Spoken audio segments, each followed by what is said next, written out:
మీ పేరు బాబాయ్? కుమార్ అండి. ఎలా ఉంది బాబాయ్ ప్రెజెంట్ కూటమి ప్రభుత్వం వచ్చి 6 నెలలు అవుతుంది కదా, పరిపాలన అనేది చూసుకుంటే ఎలా అనిపిస్తుంది? బాగుందండి. లాస్ట్ ప్రభుత్వం కానీ ఈ ప్రభుత్వం చాలా బాగా చేస్తుంది. పవన్ కళ్యాణ్ గారి గురించి ఏం చెప్తారు బాబాయ్? పవన్ కళ్యాణ్ గారు బాగా ఇప్పుడు షైన్ అయ్యారు. ఆయన కూడా చేయగలరు. సీఎంగా కూడా ఆయన రావచ్చు. ఎందుకని అంత నమ్మకం ఏంటి, అంత కాన్ఫిడెంట్గా చెప్తున్నారు? అంటే ముందు ముందు సీఎంగా కూడా రావచ్చు అని. అంటే అంతకుముందు కన్నా ఇప్పుడు ఆయన బాగా మాట్లాడటం కానీ మాట్లాడే విధానం కానీ అంతా బాగా షైనింగ్ అయ్యారు అన్నమాట. అందువల్ల చెప్పాల్సి వస్తుంది. అంటే గతంలో చూసుకుంటే మరి అసలు పవన్ కళ్యాణ్ అనే వ్యక్తి రాజకీయాల్లోకి పనికిరాడు అని చెప్పి ఆయన చాలా విమర్శించారు కదా, దానికి ఏం చెప్తారు మీరు? విమర్శించే వాళ్ళు తెలియక విమర్శించారో లేదా తెలియదు కానీ ఇప్పుడు తెలుసుకున్నారు అంతా ఆయన ఎలాంటి వాడు అనేది ఇప్పుడు బాగా అర్థమైంది అందరికీ. ఇక ముందు విమర్శించకుండా ధైర్యం చాలా పోవచ్చు.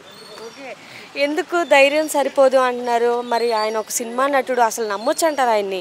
నెంబర్ 1 100% అండి. 100% మంచి వ్యక్తి, 100% నమ్మకం.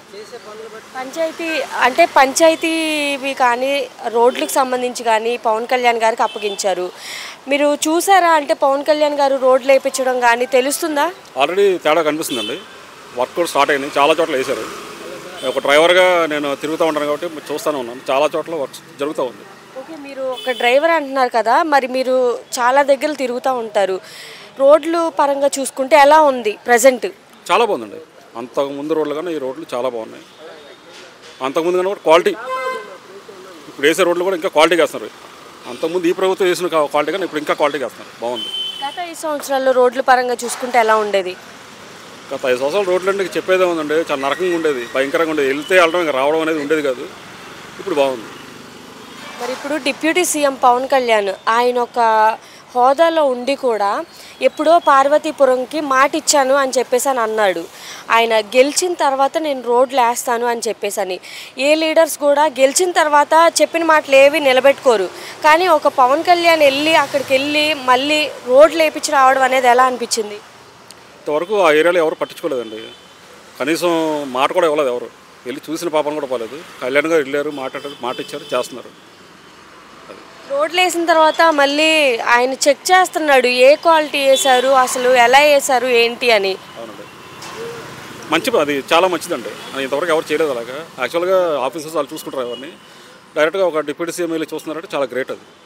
ఓకే, ఒక పవన్ కళ్యాణ్ ద్వారా రాబోయే రోజుల్లో ఇంకా అభివృద్ధి పరంగా కానీ ప్రజలకు మంచి జరగడం కానీ ఇవేమన్నా ఉంటాయి అంటారా? చాలా ఉంటాయండి, చాలా ఉంటాయి. చేస్తారు, నమ్మకం ఉంది. ఈ గవర్నమెంట్ నాకు తెలిసి మినిమం ఇంకా 15 ఏళ్ళు ఏదో ఉంటుంది. ఎందుకు అంత నమ్మకం ఏంటి? కాన్ఫిడెంట్ అండి. అది ప్రజలకు మేము ఓట్లు వేసినప్పుడు మాకు తెలిసి వేస్తాం కదా. తెలిసి వేస్తాం కాబట్టి మైండ్లో మాకు ఉంటుంది. అది ఎవరు చేస్తారు ఎవరు చేయరు అనేది ఉంటుంది కాబట్టి చెప్పగలం. ఎలా చూడాలనుకుంటున్నారు అసలు కళ్యాణ్ గారిని ఇంకా ముందు రాబోయే రోజు? ఎలాగని కాదు, ఇలాగే ఉంటే ఇలాగే చేసుకుంటుంటే హ్యాపీగా మన ముందు అమరావతి డెవలప్ అవుతుంది. అది అంటే deputy CM post Nara Lokesh గారికి ఇస్తే బాగుండేది, పవన్ కళ్యాణ్కి కాకుండా అని అంటున్నారు కదా. ఒకవేళ డిప్యూటీ సీఎం పోస్ట్ అనేది నిజంగా నారా లోకేష్ గారికి ఇస్తే పవన్ కళ్యాణ్ గారి సంగతి ఏంటి? లేదండి, అవన్నీ పుకార్లు, రూమర్లు అండి. అలా ఏం జరగదు. అంటే ఎవరు ముఖ్యమంత్రి అవ్వాలంటే వాళ్ళే అవుతారు. ఎవరు అనుకున్నది మాత్రం అది జరిగేది కాదు. ఒక మాటలో ఏం చెప్తారు మరి పవన్ కళ్యాణ్ గురించి?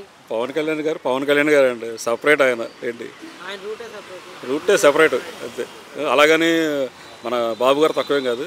ఇద్దరు కాబట్టి ఇలా ఉంది. గవర్నమెంట్ నెంబర్ 1గా ఉంది.